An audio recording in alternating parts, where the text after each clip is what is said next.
ಆತ್ಮೀಯ H16 news ಅರ್ಥಾತ್ ಸೀತಾರಾಮ್ ನ್ಯೂಸದ ವೀಕ್ಷಕರೇ, ನಾನು ನಿಮ್ಮವ ಎಂ ಆಯುಧ ಮಲ್ಲಪ್ಪ ಜೊತೆ ಅವರು. ತಾವು ಈಗ ಸುದ್ದಿಗಳ ಲೋಕಕ್ಕೆ ಎಂಟ್ರಿ ಹೊಡಿತಾ ಇದ್ದೀರಿ. ಈ ಸುದ್ದಿಗಳನ್ನು ಪ್ರತಿಯೊಂದು ನೋಡೋ ಜೊತೆಗೆ ನಿಮ್ಮ ಅಭಿಪ್ರಾಯಗಳನ್ನು ಹಚ್ತಾ ಇರ್ರಿ. ಯಾಕಂದರೆ ಈ ಸುದ್ದಿಗಳು ನಿಮಗಾಗಿ, ನಿಮ್ಮ ಬದುಕಿಗಾಗಿ, ನಿಮ್ಮ ವೈಚಾರಿಕೆಗಾಗಿ, ನಿಮ್ಮ ತಿಳುವಳಿಕೆಗಾಗಿಯೂ ನಿಮಗೂ ಗೊತ್ತು. ಜೊತೆಗೆ ನಮಗೂ ನಿಮ್ಮೊಂದಿಗೆ ಇದೊಂದು ಮಾತಾಡುವಂಥ ಜೊತೆಗೆ ಸುದ್ದಿಗಳನ್ನು ಬಿಡುವಂಥ ಕೆಲಸ.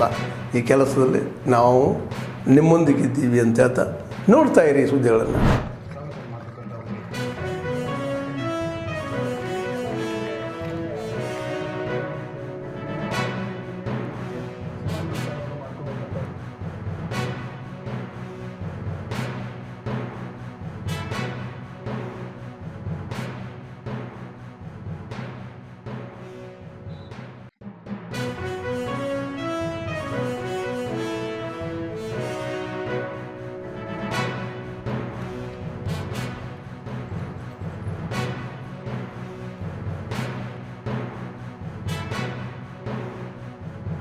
ಬೆಂಬಲವನ್ನು ನೀಡಿ ದೈಹಿಕ ಶಿಕ್ಷಕರಾಯಿತು, ಪಾಲಕರು, ಪೋಷಕರಾಯಿತು, ಅವರು ಮಕ್ಕಳನ್ನ ಕರ್ಕೊಂಡು ಬಂದಿದ್ದಾರೆ.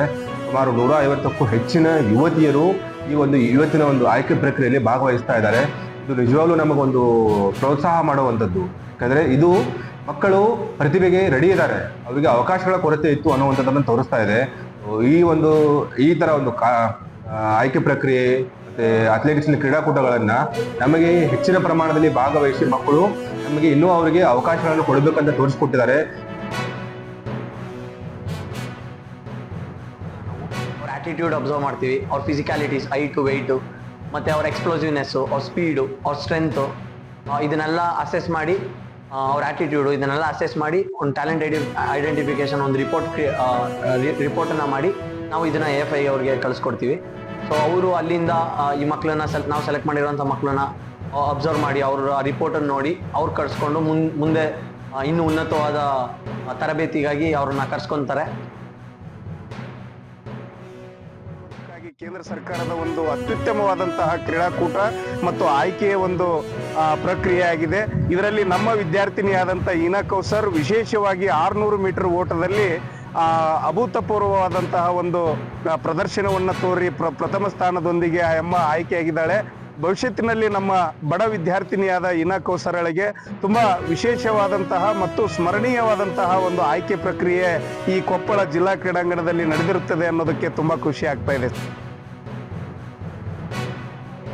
ಏನು ಆಗೋದೇ ಇಲ್ಲ, ಅದಕ್ಕಂತಾನೆ ಇದು ಮಾಡಿರ್ತಾರೆ. ನನಗಂತೂ ಇದು ಬಹಳ ಹೆಲ್ಪ್ ಇದೆ. ಇದರಿಂದ ನಾನು ಮುಂದಕ್ಕೆ ಹೋಗ್ಬೋದು ಅನ್ಸುತ್ತೆ ನನಗೆ. ಅದಕ್ಕಾಗೇ ಇದೆ ಅಲ್ಲ, ಕೊಪ್ಪಳಕ್ಕೆ ಬಂದಿದ್ದೀನಿ. ಇವತ್ತು ಸ್ಮಿತಾ ಅಂತ ಇದೆ ಖೇಲೋ ಇಂಡಿಯಾ ಅಂತ, ಅಲ್ಲಿ ಅದು ಸ್ಪೋರ್ಟ್ಸ್ ಇತ್ತು ಇವತ್ತು, ಅದಕ್ಕೆ ಬಂದಿದ್ದೆ. 600 ಮೀಟರ್ ಓಡಿದ್ದೀನಿ, ಫಸ್ಟ್ ಪ್ರೈಸ್ ಬಂದಿದೆ. ನಾನು ಇಲ್ಲೇ ಕೊಪ್ಪಳದಲ್ಲಿ ಓದುತ್ತಿದ್ದೇನೆ. ಖೇಲೋ ಇಂಡಿಯಾದಲ್ಲಿ ಪಾರ್ಟಿಸಿಪೇಟ್ ಮಾಡಿದ್ದೀನಿ. ನಾನು ಫಸ್ಟ್ ರ್ಯಾಂಕ್ ಬರ್ಬೇಕಂತ ಆಸೆ ಪಟ್ಟಿದ್ದೇನೆ. ನಾನು 100 ಮೀಟರ್ ರನ್ನಿಂಗ್ ಓಡಿದ್ದೀನಿ.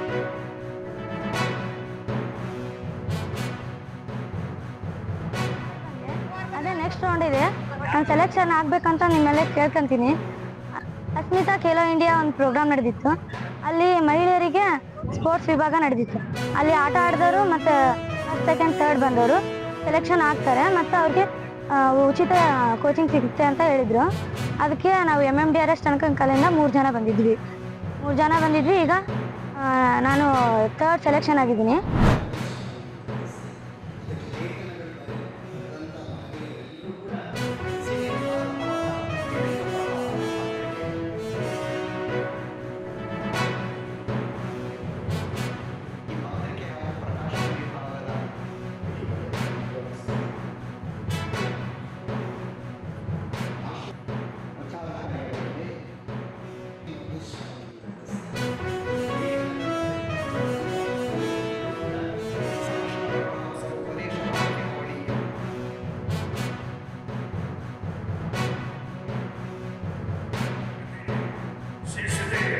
ರಾಮಕೃಷ್ಣ ಆಶ್ರಮದ ಸೇವಾ ಕಾರ್ಯಗಳ ಗುರುತಾಗಿದೆ. 100 ವರ್ಷಗಳಲ್ಲಿ ಶ್ರೀ ರಾಮಕೃಷ್ಣ ಆಶ್ರಮ ಮಾಡಿರುವ ಸಾಧನೆ ಜಗತ್ತಿನ ಹತ್ತಾರು ಸಂಸ್ಥೆಗಳಿಗೆ ಮಾರ್ಗದರ್ಶಿಯಾಗಿರುವುದರಲ್ಲಿ ಸಂದೇಶವಿಲ್ಲ. ಈ ಶತಮಾನೋತ್ಸವ ಆಚರಣೆ ಮೈಸೂರಿನ ಇತಿಹಾಸದ ಮಹತ್ತರವಾದುದು ಅನ್ನೋದನ್ನು ಈ ಸಂದರ್ಭದಲ್ಲಿ ಹೇಳೋದಕ್ಕೆ ಇಚ್ಛೆ ಪಡ್ತಾ, 4 ದಿನಗಳ ಕಾಲ ಮೈಸೂರಿನ ಕೀರ್ತಿ ಪತಾಕೆಯನ್ನು ಮೇಲ್ಪಂಕ್ತಿಗೆ ಕೊಂಡೊಯ್ಯತಕ್ಕಂಥದಕ್ಕೆ ಹಿಡಿದ ಕೈಗಂಡಿಗೆ ಆಗಿದೆ.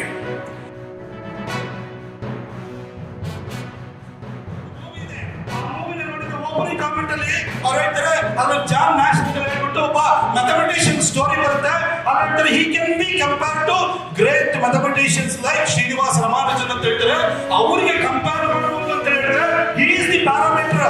32 ವರ್ಷ ಬದುಕಿದ್ದು ಶ್ರೀನಿವಾಸ ರಾಮಾನುಜನ್ ಇವತ್ತು ಕೂಡ ಬದುಕಿದ್ದಾರೆ. ಇವತ್ತು ಗಣಿತವನ್ನ ಅವರಿಂದ ಪ್ರತ್ಯೇಕ ಮಾಡಿ ನೋಡ್ಲಿಕ್ಕಾಗಲ್ಲ. ಎಷ್ಟು ವರ್ಷ ಬದುಕಿದ್ರು ಅಂತ ಮುಖ್ಯ, ಹೇಗೆ ಬದುಕಿದ್ರು ಅನ್ನೋದು ಮುಖ್ಯವಾಗುತ್ತೆ. ಹಾಗೆ ಸ್ವಾಮಿ ವಿವೇಕಾನಂದರು ಬದುಕಿದ್ದು ಕೇವಲ 39 ವರ್ಷ.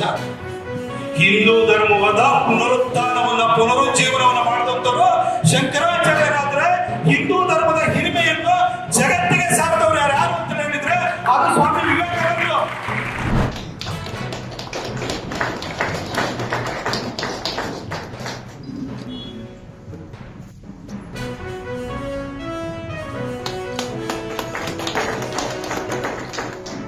ದಶಕಗಳಿಂದ ನೇತ್ರಾವತಿ ಕುಮಾರ ರಾಯಚೂರು, ಕಲಬುರಗಿ, ಯಾದಗಿರಿ ಎಲ್ಲ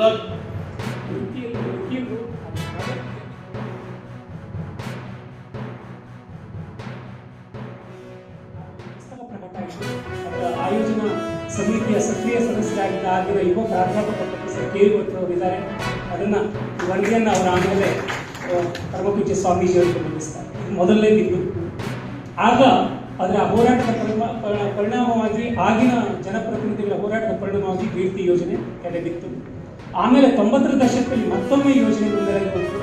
ಪರಮಪೂಜ್ಯ ಗಂಗಾಧರೇಂದ್ರ ಸರಸ್ವತಿ ಸ್ವಾಮೀಜಿಯವರ ನೇತೃತ್ವದಲ್ಲಿ ಮತ್ತೆ ಶಾಂತಿಯುತವಾದ ಪಾದಯಾತ್ರೆ ಹೋರಾಟ ನಡೆದು ಆಗಲೂ ಕೂಡ ಮತ್ತೆ ಯೋಜನೆ ಹಿಂದೆ ಸರಿಯಿತು. ಅದರ ಫಲವಾಗಿ ಬಹಳಷ್ಟು ಸಲ ನಮಗೆ ಸಾಮಾಜಿಕವಾಗಿ ಕೇಳೋ ಪ್ರಶ್ನೆ ಏನೋ ನೀವು ಪ್ರತಿ ವಿರೋಧವನ್ನೇ ಮಾಡ್ತೀರಲ್ವ, ಏನಾದರೂ ಸಕಾರಾತ್ಮಕವಾಗಿ ನೀವು ಹೇಳಬೇಕಲ್ವ, ಏನು ಬೇಕು ಅಂತ ಹೇಳಿ ಕೇಳಬೇಕಲ್ವ ಅಂತ ತಮ್ಮೆಲ್ಲರ ಗಮನಕ್ಕೆ ನಾವು ತರಬೇಕು.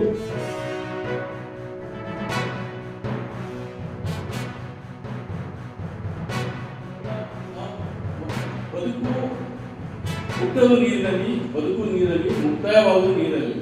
ಅದೇ ರೀತಿ ಕ್ಲೀನಿಂಗ್ ಏಜೆಂಟ್ ದಿನನಿತ್ಯದ್ದು, ಅಗ್ರಿಕಲ್ಚರ್ ಆಮೇಲೆ ಹೇಳಿದ್ರೆ ನೀರಿನ ಮಹತ್ವ ಪ್ರಮುಖವಾಗಿದೆ. ಇಂಡಸ್ಟ್ರಿ ಟ್ರಾನ್ಸ್ಪೋರ್ಟೇಷನ್ ಇವತ್ತು ಏನಾದರೂ ಬೆಂಗಳೂರಲ್ಲಿ ಹುಬ್ಬಳ್ಳಿ ಕೆಲಸ ಮಾಡ್ತಾ ಅದು ನೀರಿಂದ ಆಗುತ್ತೆ. ರಿಕ್ರಿಯೇಷನ್ ಆಗುತ್ತೆ. ಹಿಸ್ಟ್ರಿ ಆ್ಯಂಡ್ ಕಲ್ಚರ್, ಸಿಂಧು ಕೊಳ ಇರ್ಬೋದು, ಸರಸ್ವತಿ ಕೊಳ ಇರ್ಬೋದು, ಎಲ್ಲ ಮಾನವ ಸಮಾಜ ಏನು ಸಿವಿಲೈಸೇಷನ್ ಹುಟ್ಟಿದ್ದು ನದಿ ಮೇಲೆ ಬದುಕಿದ್ದು ಅಲ್ಲಿ. ಈ ಕಾರಣಕ್ಕಾಗಿ ನೀರು ಎಲ್ಲೆಲ್ಲೂ ಯಾವತ್ತೂ ಎಲ್ಲೆಲ್ಲೂ ಮಹತ್ವವಾಗುತ್ತೆ.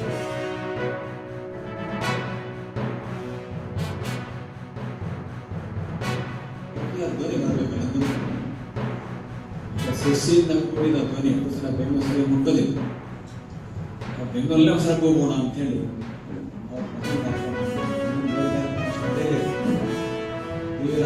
ಕಡೆ ಹೋಗ್ತಾರೆ. ಆಮೇಲೆ ಗಟ್ಟಿಗೆ ಕೂಗ್ತಾರೆ, ಅಲ್ಲೂ ಬನ್ನಿ ಕೂಗಿ ಕರೀತಾ ಇದ್ದಾರೆ. ಒಟ್ಟಾರೆ ಆ ಕಾರ್ಯಕ್ರಮ ಕೂಡ ನಮಗೆ आज भारत के 53वें प्रधान न्यायाधीश भवन से सीधी तस्वीरें आपको दिखाते हैं। जस्टिस सूर्यकांत का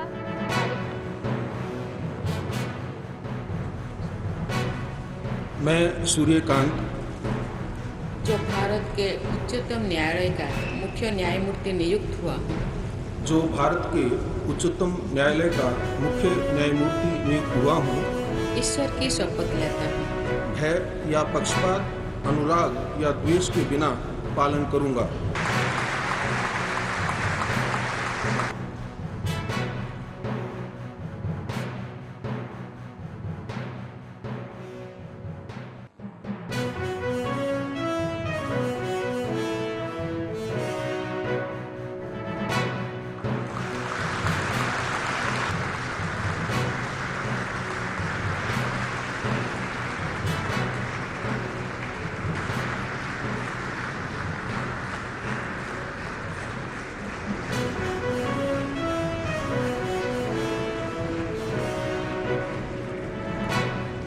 ಆದ್ಮೇಲೆ ಎಲ್ಲ ಸುದ್ದಿಗಳನ್ನು ನೋಡಿದ್ರಲ್ಲ, ಏನು ಅನಿಸ್ತು ನಿಮಗೆ?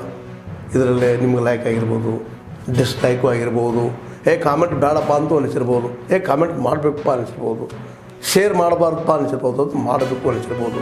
ಏನಾದರೂ ಆಗಲಿ ಶೇರ್ ಮಾಡ್ತಾಯಿರಿ, ಈ ನ್ಯೂಸ್ಗಳನ್ನ ಹಂಚ್ತಾ ಇರಿ, ಜೊತೆಗೆ ಇದಕ್ಕೆ ಸಬ್ಸ್ಕ್ರೈಬ್ ಆಗ್ತಾಯಿರಿ ಅಂತ ಹೇಳ್ತಾ H16 ನ್ಯೂಸ್ ಅರ್ಥಾತ್ ಹೇ ಸೀತಾರಾಮ್, ಇದು ಸತ್ಯದ ಕೈಗೆ ನಡಿ. ವಂದನೆಗಳು.